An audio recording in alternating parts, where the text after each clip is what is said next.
In January 1643, a little boy was born in a quiet village in Lincolnshire, England. His father passed away just 3 months after his birth. As the boy grew older, he became increasingly withdrawn, seeming out of place in the world around him. He had no interest in chasing and playing with other village children. Instead, he would always hide in a corner alone or lie on the grass. Adults thought he was eccentric, and his peers called him a freak. He immersed himself in his own world every day, with endless questions swirling in his mind.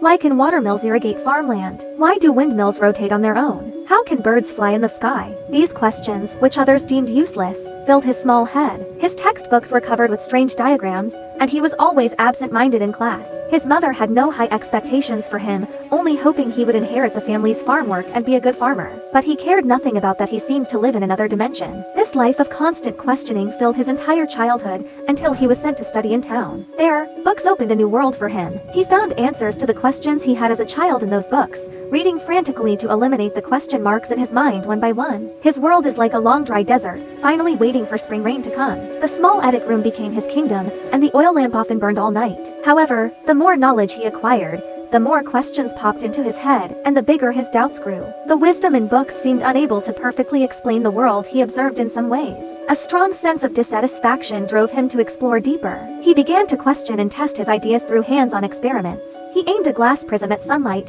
and a colorful band of light appeared on the wall. He had discovered the secret of rainbows. Watching his classmates kick a football on the playground, he pondered the trajectory of the object's movement, picked up a pen to calculate and deduce, often forgetting the time in meals. In others' eyes, he became even more eccentric. On a peaceful afternoon, under an apple tree in his hometown, a ripe apple fell on his head. This blow cleared the fog of his long-standing thoughts. His gaze lingered on the apple, then suddenly turned to the sky. He seemed to understand something. He began to delve into research, and from then on, there was only one thing in his world: to describe the laws governing the entire universe in the most precise language. He wrote day and night, creating codes that no one could understand. Years later, a work titled Philosophy and Naturalis Principia Mathematica was published. There were no fancy words in the book, only rigorous proofs. This book, like a key, instantly unlocked the door to understanding the universe. From the movement of celestial bodies and the ebb and flow of tides to the fall of an apple, all things in heaven and earth were unified by the laws he calculated.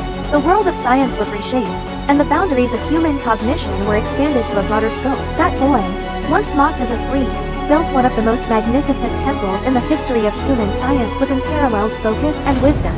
This boy who looked up at the stars was named Isaac Newton. He spent his whole life making humans understand that everything in the universe has its laws.